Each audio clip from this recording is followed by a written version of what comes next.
बिस्तर जो सोने से मना कर रहा था। बेला ने जम्हाई ली और अपने दांत ब्रश किए। दिन के अपने पसंदीदा हिस्से के लिए तैयार थी, अपने टेडी मिस्टर स्नगल्स के साथ अपने आरामदायक बिस्तर में आराम से लेटना। लेकिन जैसे ही वह बिस्तर पर चढ़ी, कुछ अजीब हुआ। बिस्तर ट्रैम्पोलिन की तरह उछला। बेला आश्चर्य में चिल्लाई, मिस्टर स्नगल्स को पकड़ते हुए जैसे ही गद्दा फिर से उछला। आखिर यह क्या था? तकियों के नीचे से एक गहरी, खिलखिलाती आवाज आई। बेड टाइम बैश में आपका स्वागत है। मैं बेडविक द बेड हूँ और नींद बहुत उबाऊ है। बेला के विरोध करने से पहले बिस्तर धीरे धीरे मीरा गोराउंड की तरह घूमने लगा।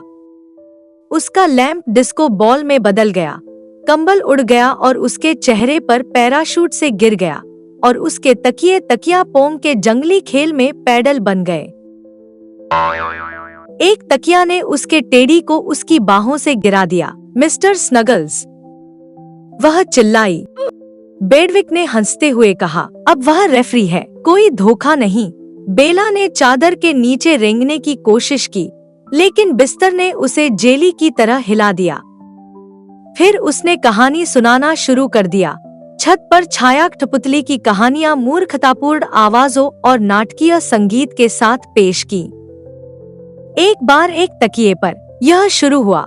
बेला हंसी, हालांकि उसकी आंखें झुक रही थी। लेकिन मुझे सोने की जरूरत है। बकवास, बेडविक ने कहा। यह स्लम्बर पार्टी ओलंपिक का समय है। अगला कार्यक्रम ब्लैंकेट लिम्बो। बेला ने नींद से पलकें झपकाईं और उठ बैठी। बेडविक, मुझे तुम्हारी ऊर्जा पसंद है, लेकिन कल मेरा स्कूल है। अगर मैं नहीं सोऊंगी तो मैं नींद में डूबी हुई ज़ॉम्बी बन जाऊंगी।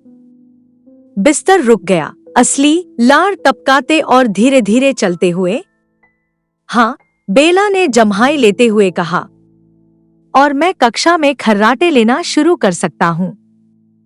बेडविक ने चौंकते हुए कहा, खर्राटे? भयानक। अचानक गद्दा शांत हो गया।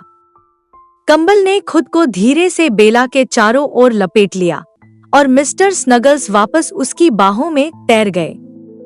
ठीक है, बेडविक फुसफुसाया। आज रात हम झपकी लेंगे, लेकिन कल पायजामा लिम्बो। बेला मुस्कुराई, अंदर घुस गई और अपनी आंखें बंद कर ली।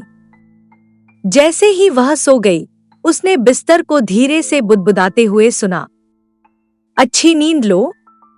यह बिस्तर नींद की पार्टी करता है। और फिर सब शांत हो गया। अगले सोने के समय तक